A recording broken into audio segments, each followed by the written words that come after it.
We're talking to Dr. Al-Hadid, the chairperson of the Africana Studies Department at Tennessee State University, and the topic is Malcolm X. Doctor, let's continue that conversation that I so abruptly interrupted during our first segment here. Let's continue that. Well, our subject here is Malcolm Little. That was his name. And so when he went to Boston, that's when he sort of got involved in crime. Then, of course, he went to New York, where he really got involved in the underworld.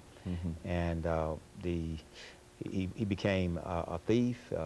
He had a burglary ring. He also was a pimp, a hustler. And so finally, in 1946, he got arrested and was sentenced to prison for 10 years. He actually served 6.5 years of his prison term. But while in prison in Massachusetts, he was visited by some members of his family, and they started telling him about the Nation of Islam. And about Elijah Muhammad and Master Farad Muhammad. And so because of the experiences he had had with crime and also his background growing up within the Marcus Garvey family, he started to listen. But now at first he wasn't too much interested in religion. So when his brother approached him, he told him that, Malcolm, I know a way that you can get out of prison. And so he just thought it was as being a hustler, he thought it was some kind of scam. He said, so he told him to stop eating pork, stop smoking cigarettes, and stop using profanity. And he said, that's all? He said, yeah, that's all you need to do. And so he didn't know at the time that he was being preconditioned for a religious conversion. And so he stopped doing that, and people started looking at him differently. And so over time, he became a model prisoner. And also he started to study the teachings of the Nation of Islam. When he was told that the white man was the devil, which he had no problem in believing, because after all, his father had been killed by the white folks, the Klan. He had 2 uncles or 3 uncles that had been killed by the Klan. His mother had been committed to an insane asylum by white folks. And also the fact that when he was arrested, he was involved with 2 white women, and they were used as sort of go-betweens. They would go to the homes, case the homes, and then report back to him. And then he and his associates would go and break in the home when the family wasn't at home. So he put, 1 and 1 equals 2. He figured it all out. Well, these are the people that are responsible for me being in prison, so I know they got to be devils. But one thing that he never could digest was that the white man was, that the black man rather was God. He couldn't quite fathom that in his mind, but he did readily accept the fact that the white man was the devil. So when he got out of prison in 1952, then he went to Detroit with his brother. He was on parole because he only served 6.5 years out of the 10-year sentence that he was given. So once he met Elijah Muhammad started to teach him. So in a very short period of time, I'd say about 2 years, he became the minister of the temple in Harlem, Temple number 7. And shortly after that, he became the national spokesperson for the Honorable Elijah Muhammad.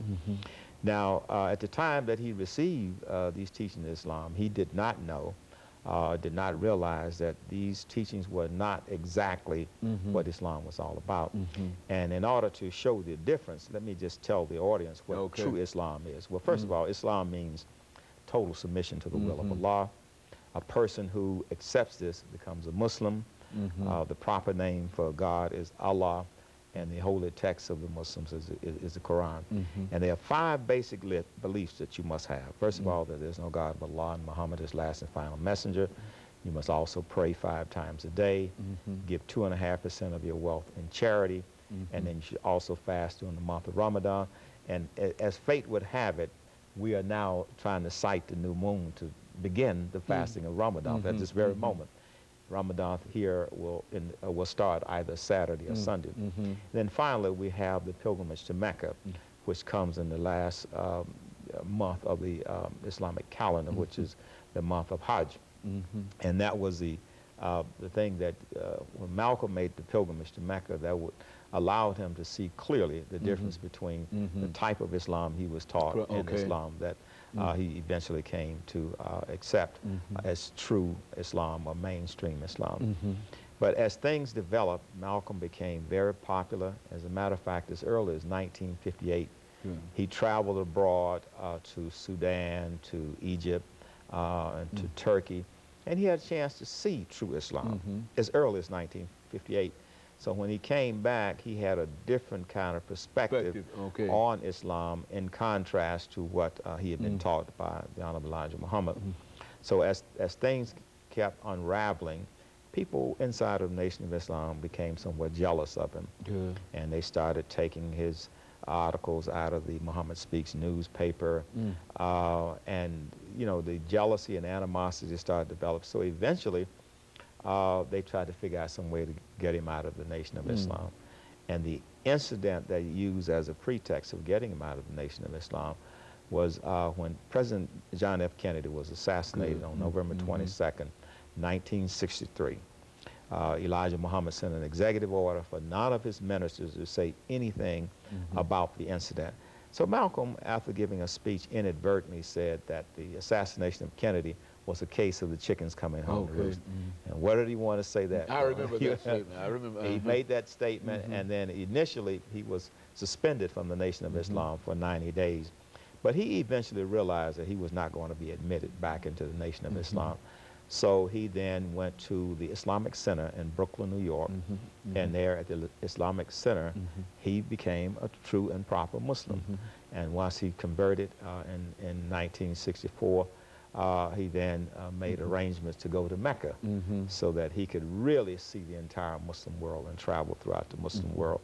And so the Malcolm that left the Nation of Islam in 1964, around March of 64, and the one that went to Mecca in April of 1964 was totally different from the Malcolm X that developed in terms of after his pilgrimage to Mecca in 1964. Very good. And I tell you, I think that this might be a good point to stop for this second commercial break, after which we can come back and then you can sort of give us the information relative to the assassination and really the legacy. I think you gave us a lot of information dealing with the legacy of Marcus Garvey.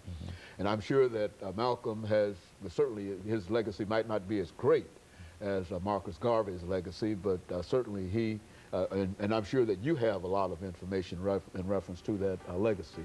And of course, let us take this second commercial break, and we'll be back with our audience following this second commercial break.